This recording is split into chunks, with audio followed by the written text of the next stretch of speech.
pipindutin natin yung S3. So under yung motor natin. So forward. So aakyat yan. So tingnan yung maigi mga kirig. Kunwari naka forward, aakyat yung bagon mga kirig. Pag aakyat ng bagon, pag touch ng bagon or yung cart sa third floor, so mag-trigger yung limit switch at kukulay yung indicator light natin at saka mag-stop na yung motor natin. Kasi bash-bash na yan mga kirig. Pindutin naman natin yung first floor para mag-reverse yung motor, para bababa siya sa first floor. Kaabot niya ng first floor, so patay na yung motor natin kasi nasa first floor na siya mga kirig. This video mga kakirig, no? So may nag-request sa atin na pagawa ng basic or typical na control circuit ng elevator or yung lift mga kakirig, no? Para so gumawa ako ng basic or typical or information about sa lift or yung sa elevator mga kakirig. So ito ay hindi pa perfectong paggagawa, pero at least ipapakita ko sa kanya kung ano yung konsepto ng elevator. So medyo masilan or need ng time kung i-kompleto talaga yung control circuit ng elevator. So ito makikita nyo meron tayong tatlong circuit dito. So una is ito yung cart button circuit. So yung pindutanan, no? Yung my first floor, second floor. So andito rin yung circuit ng motor natin. So yung KM1 at KM2, ito yung magnetic contactor for forward and reverse. So ang magagamit dito na application is forward and reverse mga kirig. So ito naman yung S1, S2, S3 mga kirig. So yan yung mga button natin for elevator. So first floor, second floor na button at third floor na button. So relay, mga relay na itong mga K3 mga kirig. So next na ano naman is circuit is itong power circuit natin. So andito na yung motor natin na 3 phase na pwede nating i-forward at i-reverse ang rotation. So andito yung magnetic contactor natin na KM1 or contactor number 1. Ito naman yung KM2, contactor number 2 for reverse, no? So meron din tayo ditong K1 which is the circuit breakers kunwari, at ito yung power circuit natin or power supply natin na 3 phase, no? So ang pangatlong circuit naman ay itong cart control circuit natin. So ito mga kirig, simulation lang dito mga kirig, no? So ipapakita kunwari kung asan na yung cart natin or yung lift, kung saan na nasa first floor ba siya o nasa third floor or nasa second floor. So dito na sa circuit mga kirig, meron tayong H1, H2, H3. Ito yung indicator muna for simulation, kung ilaw siya kung saan siya na kung saan yung bagon or yung cart napunta, kung aling floor. So meron din tayong relay dito for interlocking purposes para hindi mag-short yung circuit natin or yung motor natin, yung power circuit. So makikita nyo maraming mga relay ng auxiliary contacts. So yan yung mga interlocking. So itong yung maging itsura kasi simulation lang to. So iba yung sa actual. So dito meron kayo makikita na S4, S5, S6. So ito yung silbing limit switch, no? So meron tayong limit switch kung saan yung bagon, so matatouch yung limit switch. Siya yung magti-trigger sa dito sa cart button circuit para trigger siya na touch na napunta na siya sa first floor, second floor, third floor. So ito yung sa S4 or yung limit switch natin dito is first floor. So S5 limit switch for second floor, S6 limit switch for third floor. So bali may control ang cart control circuit dito sa cart button. So nagka-interlockan sila. So ang main na purpose diyan mga kirig is para gagana ng tama itong motor natin na 3 phase. Kasi kung walang interlocking sa cart control circuit at saka sa cart button circuit ay maaaring mayroong so again mga kirig, hindi ito kompleto pa, basic lang ito na basic lang na setup. So need pa talaga ito i-perform ng maayos. So ngayon is papakita ko lang yung konsepto nito sa inyo, especially kay sir na nag-request nito. So i-play natin.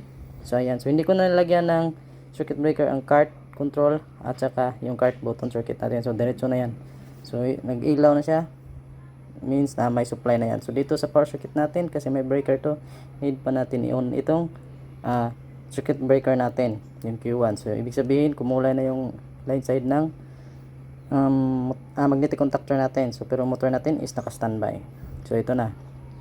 So kunwari yung bagon mga kirig is nasa first floor. So yung first floor is dito sa H1.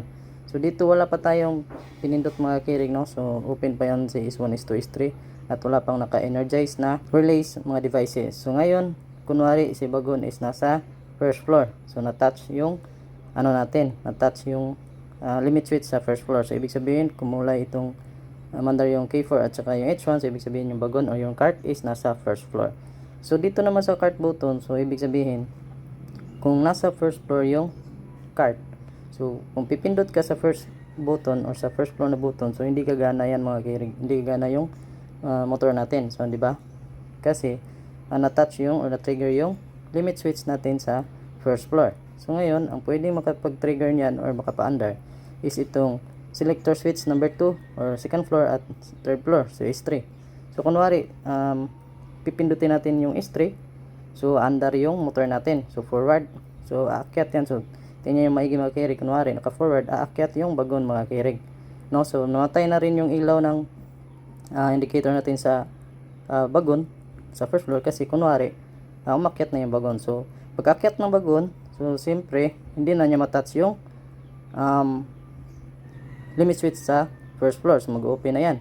So kapag naka-trigger na yung number 3 or third floor na button, so kahit anong pindot mo kay second floor at saka first floor, walang mangyayari mga kirig. So yan, may interlocking yan siya. So ito yung basic lang ito na information mga kirig, no? So ibig sabihin umakyat pa yung bagon sa patungong third floor. So siyempre dadaan yan sa second floor. So sa second floor mayroon yang limit switch din, so matouch niya yung limit switch. So walang mangyayari, hindi pa rin yan hihinto yung motor kasi third floor yung nakaset at naunang boot na pindot natin.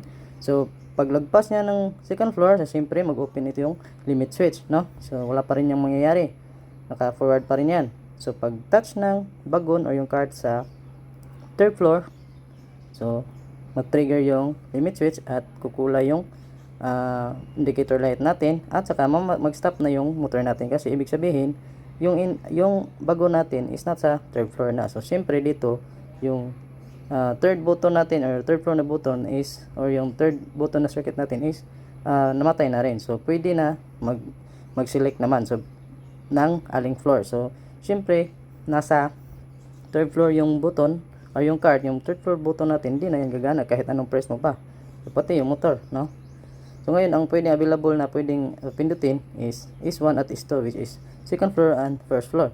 So ngayon pag napindot natin, pipiliin natin si second floor. So di ba naka forward yon kanina yung motor, yung ikot. So ngayon dapat mag-reverse na yan kasi babalik sa ibaba yung bagon. So mag-reverse yung ikot ng motor. So tingnan natin, pindutin natin yung second floor. So ayan, so bumaliktad yung ikot ng motor natin. So ibig sabihin kunwari is going down yung bagon natin. So ngayon, o yung cart. So ngayon hindi na milaw yung third floor. So ibig sabihin na-open na yung cart natin, no? Kasi pababa na yung cart patungo sa second floor. Ngayon, pag touch ng second floor na button or na-trigger na yung limit switch sa second floor, so siyempre iilaw na yung bagon or yung indicator kasi yung bagon is nasa second floor. So yung motor natin dito is nag-stop na rin, no? So nag-stop na rin. So pwede na, meron na rin available na button na mapindot. Pero si second floor kasi nandito na sa second floor yung bagon, so second floor na button hindi yan gagana, hindi niya mapagana yung motor kasi nasa second floor yung bagon. So ngayon ang pwede available na pindutin is third floor and first floor. So ibalik natin dyan sa third floor kunwari. So ang magiging ikot ng motor natin dito is forward kasi paakyat siya. So tingnan natin kung forward ba. So ayan, naka forward. So ibig sabihin aakyat ulit yung bagon natin. So naka-forward siya. Malis na yung bagon sa second floor, so mag-open itong limit switch natin. So kasi paakyat siya. Pagka abot niya ng third floor, so mamatay ulit yung motor natin, no?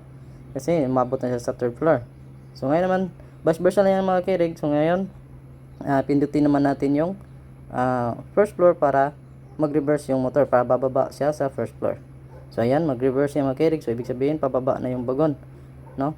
So ngayon, galing siya sa third floor, tapos bababa siya ng first floor. So syempre, dadaan siya sa second floor. So pag ma-trigger ng bagon yung second floor, so walang mangyayari mga kirig. Kasi first floor yung unang napindot. So pagkalagpas niya ng third floor, second floor, wala pa rin mangyayari kasi need niya ma-touch yung limit switch sa first floor. So ngayon pag abot niya ng first floor, so patay na yung motor natin kasi nasa first floor na siya mga kirig. So vice versa lang yung mga kirig, no. So at again mga kirig, so ito lang ay basic information kung paano gagalaw yung lift or yung mga elevator control circuit. So kung gusto nyo i-enhance pa to, so try nyo lang i-copy ito, at saka sa mga master natin dyan na gumagawa talaga ng elevator, so you can correct me mga kakirig, at para pwede pa rin natin ma-enhance yung skills natin sa ganyan. At sana kung may natutunan kayo, so i-share nyo ito para marami pang gustong makaalam at makoreksyon kung mayroon mang kulang, makoreksyon na ng ating mga expertise sa elevator or sa lift control mga kirig. Ulit, this is sa basic information lang para magka-idea yung mga kabaro natin sa industriya natin o sa electrical. So please don't forget to like, share, and follow or subscribe to my channel mga kakirig at sa Facebook page natin. Salamat!